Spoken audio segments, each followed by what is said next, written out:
tokantrano mikorotana, vady maditra,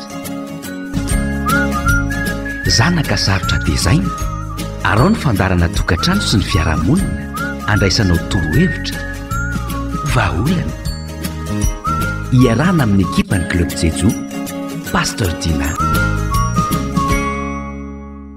Dia ampifaliana lehibe hatrany no iarabanantsika rehetra izay manaraka tsy tapaka amin'ny fandaharana eto amin'ny onjam-peo mantsika ity. Dia mihitsy izay fa tena fifaliana ny fonao vona eny hoe izay indray ilay fekira famantarana. An'ilay hevitra izay fampizarantsika amin'ity androny ity dia hoe ny vehivavy sy ny tsena, ny vehivavy sy ny tsena. Anisan'ny zavatra anankiray miteraka ady eo anatin'ny tokantrano ity fiantsenan'ny vehivavy ity. Ary tsy vitsy ireny lehilahy tena sorena amin'ny vehivavy fa tsy vitsy koa ny vehivavy tena mijaly. Amin'izany atao hoe metsena izany noho ny amin'ny ataon'ny lehilahy. Dia vokatr'izany zavatra kely arak'ilay teniko tamin'ny hoe tsy misy dikany akory dia lasa mampiady azy soroana tsara azy tsaboina tsara. Andeo ary mijerentsika tena toetra ny vehivavy mihitsy ilay tia metsena. Izay ny mahavehivavy ny vehivavy. Misy karazana vehivavy teneny amin'ireny tsena ireny no mba fanalany andreo atao hoe raritsaina na sorosoro maro samihafa na adi-tsaina. Mety tsy manam-bola izy fa dia tiany fotsiny makeny tsena mijery zavatra mahafinaritra na karazana voninkazo, karazana kiraro, karazana akanjo, karazana haingom-bolo, karazana firavaka maro samihafa. Ny tena mahafinaritra azy dia nandalo teny tsena izy. Tena mahafantatra karazana vehivavy tahaka izany tsika. Tsy ny eto andrenivohitra ihany fa hatrany ambanivohitra. Any ambanivohitra moa izany dia misy an'ireny tahaka ny hoe tsena isak'alarobia eo amin'ny tanan-dehibe, eo amin'ny commune na eo amin'ny district. Dia misy olona mihitsy ny vehivavy mandeha tongotra lavitra dia lavitra amampolo kilometatra. Dia ny mahafinaritra azy dia mba nandeha tany an-tsena izy. Mety tsy mitondra n'inona akory izy mody fa nahafinaritra azy dia tonga tany an-tsena izy. Izany zavatra izany dia mila fantatry ny lehilahy. Indraindray miteraka tena hoe disadisa ao anatin'ny tokantrano. Satria ho aiza ianao, hoy lehilahy dia mamaly ilay ramatoa hoe andeha mba ho any an-tsena. Aminareo lehilahy izany rehefa ho any an-tsena dia mila mitondra zavatra. Fa araka ny voateniko teo amin'ny vehivavy tsy voatery mitondra zavatra avy hatrany izy fa nijerijery fotsiny. Dia rehefa avy eo izy rehefa misy zavatra anany rehefa manam-bola amin'izay dia tena amin'iny izy vao mividy. Izay zavatra izay ilay tena tokony hoe ifampizarantsika sy ifampitsonjovantsika ka ifampieritrretantsika tokoa hoe ny lehilahy tsy natao ho amin'izany ary tsy manam-paharetana amin'izany atao hoe fiatsanana izany. Fa ny vehivavy dia natao hanam-paharetana amin'ny fiantsenana. Noho izany ary rehefa fantatrao fa andeha hiantsena ny vadinao ka hitanao lehilahy fa tsy zakanao mihitsy ny manaraka azy satria raha kiraro mijereny dia mety tsy ho afa-po mihitsy izy raha tsy efa mijery kiraro anankitolo. Tahak'izany koa akanjo betsaka. Ianao ny toetranao lehilahy dia mety hoe mijery akanjo anankiray ianao dia afa-po ampy volanao dia vidiana. Neny vehivavy tsy izany. Tsy maintsy ampitahana na mikalitao na ny vidin-javatra. Andao itsika andray zavatra tsotsotra hiantsena sakafonareo an-trano. Efa nampiady anareo ilay izy andeha ho aiza ianao? Andeha vidin'ny sakafontsika atoandro. Inona ny sakafontsika atoandro? Andeha atao hoe karaoty sy henan-kisoa. Izay ny tonga ao anatin'ny vavako. Dia nividiana tokoa ilay karaoty sy henan-kisoa. Fa rehefa nividy henan-kisoa dia efa mety manana an'izay mahazatra azy ilay vehivavy eto amin'ity no mividy henan-kisoa. Fa tonga teo amin'ilay karaoty ary. Nanontaniana ilay karaoty. Ohatriny n'ity karaoty ity tompoko azafady? Efa-jato. Any an-tsain'ilay vehivavy efa manisy izy hoe anaky 10 itsan'ilay efa-jato ny tenen'ilay olona. Lasa izy mikisaka ery ananiny ery indray mbola karaoty ihany ny anontaniana. Ohatrina tompoko ilay karaoty dia hoy izy ilay olona hoe 200. Anankitelo nisan'ilay karaoty izay mitovitovy be tamin'ilay anaky 5 efa-jato tery. Eo izy dia nanapa-kevitra ny hoe aleoloha mbola anontany ihany. Nanontany indray tena hita efa-jato ihany fa efatra indray nisany. Lasa izy miverina teo amin'ilay 200. Dia iny dia mahatezitra ny lehilahy ka hitenena fa nga tsy karaoty ilay voalohany, tsy karaoty ilay fahatelo, inona ilay faharoa, ilay fahatelo, inona no mbola hiverina eto fa maninona raha tonga dia tetony naka an'ilay karaoty. Izay ilay mahavehivavy ny vehivavy izay. Tena mijery izy ny antsipirian'ny zavatra.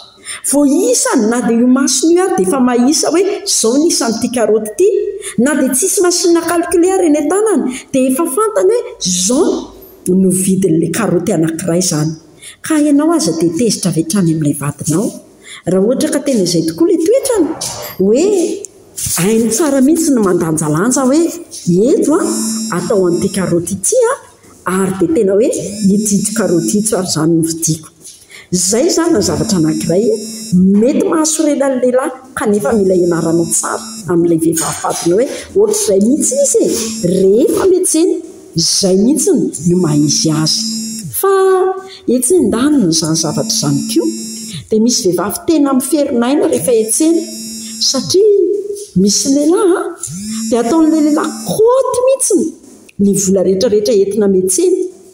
Zao ny karoty, zao ny henakisoa, zao ny tongolo, zao ny sira dia adinon'ilay lehilahy. Fa amin'ireny fiantsenana ireny misy zavatra pitsopitsony, ohatra hoe laoka fotsiny ihany ny andohandrasantsika azy. Ny lehilahy rehefa hoe laoka dia ohatra ilay karoty sy henakisoa teo ihany dia karoty sy henakisoa ihany ny azy. Fa ny vehivavy ne mahafantatra hoe asiana hanitra ne io sakafo io mampatsiro azy rehefa tonga ambony latabatra. Dia nefa tena misy vehivavy mampalahelo fa ny vidin'ny karoty sy ny henakisoa ihany no azy ny avy any amin'ny vadiny. Dia aiza ro ianao no ahitana an'izany atao hoe hividanana an'ilay hanitra mba hampatsiro sy hanome tsiro an'ilay sakafo. Tsy maintsy any amin'ilay karoty ny any esorana kely na any amin'ilay vidiny lehieny. Dia hitantsika fa mety hiteraka ady ao anatin'ny tokantrano izany satria ilay lehilahy manana tena hoe henakisoa atsasany no vidiany. Tsy maintsy nataon'ilay ramatoa fefany nampiana atsasaka ny fefany mba ahazahoany zavatra hoe asiana lasary ao anatin'ny tokantrano.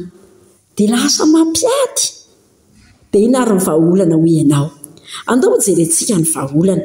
Voalohany indrindra aloha ho anao vehivavy rehefa miantsena dia mialohan'ny antsenana dia hazavao tsara amin'ny vadinao fa hitetitsenitsika. Izandro any tsy hividiny ininona fa hijery fotsiny. Ampiomany amin'izay izy ka raha hiaraka aminy ao izy dia efa mba miomana ny sainy. Tahaka izany koa rehefa mba hividy an'ilay legioma ianao na ilay vidy an'ilay sakafonareo anatin'ny tokantrano. Aza taitra ianao fa zange rehefa mandeha miantsena ka vidy an'io karoty io dia tsy maintsy mampitaha ny antony mba sitranay ho atao anatin'ny tokantranontsika ilay vola. Izay no tsy maintsy atao satria tsy mitovy ny vidin'entana eny an-tsena eny fa misy ny mahasamihafa. Dia ny zava-dehibe dia anjarako hoe no mba mampitaha andreny hoe eto no mora kokoa, eto no lafo kokoa. Dia hazavao amin'ny tsara hoe inona no mahatonga anao makany an-tsena fotsiny mety tsy vidy. Dia izay ilay teneny hoe tena manala an'ilay rarin-tsaina aty anatika, ilay stress na dia mijery an'ireo zavatra mahafinaritra. Indraindray mantsy misy lehilahy araka ilay teniko teo tonga dia tezitra be rehefa mahita vehivavy mba mijery an'ireny botika ireny. Aiza ny anananao vola hividanana an'ireny eny amin'ny botika ireny nefa tena mahafinaritra nijery an'ilay akanjo na dia tsy ho voavidinao ary. Dia tandremiko sary nefa sao dia hitondranao amin'ny fitsiriritana izany ka hatonganao anerin'ny vadinao tsy maintsy hividy an'ilay akanjo lafo vidy. Fa hazavao amin'ny tsara hoe mba nanala ny rarin-tsaina fotsiny re nandehanako teny. Dia toraka izany ihany koa no hoe miaza manazava marina amin'ny vadinao. Indrindra eo amin'ny fomba fiantsenana raha ohatra ianao ilay tsy miasa fa tsy maintsy ny vadinao no manome volanao isam-bolana na isan-kerinandro na isan'andro amin'ny antsenana. Dia araka ilay voateny teo hoe dia tonga dia hoe henakisoa atsasany, karoty arivo. Dia tratrany ianao fa inona henanao tokoa ilay henakisoa na ilay karoty. Dia mba tsisy izany dia hazavao azy tsara hoe hitanao rehefa mahandro an'ilay sakafo tsy maintsy misy hanitra. Misy tongolo gasy misy sakamalaho misy tongolo mba ampiarahana amin'ny sakafontsika io. Dia izay vola izay mba takiana ho aminy mba ho mangarahara tokoa ny amin'ny fiainanareo. Dia izay ny resaka momba ny fiantsenana iny. Betsaka ny zavatra azo resahana momba an'izany fa izay no azo natolotra tamin'ity androny ity. Misaotra anao ny safidy niaraka taminay. Manantena mbola hiaraka aminao indray Rapitso fa mametraka ny veloma mandra-piona mirarisoa indrindra. Tokantrano mikorotana vady maditra.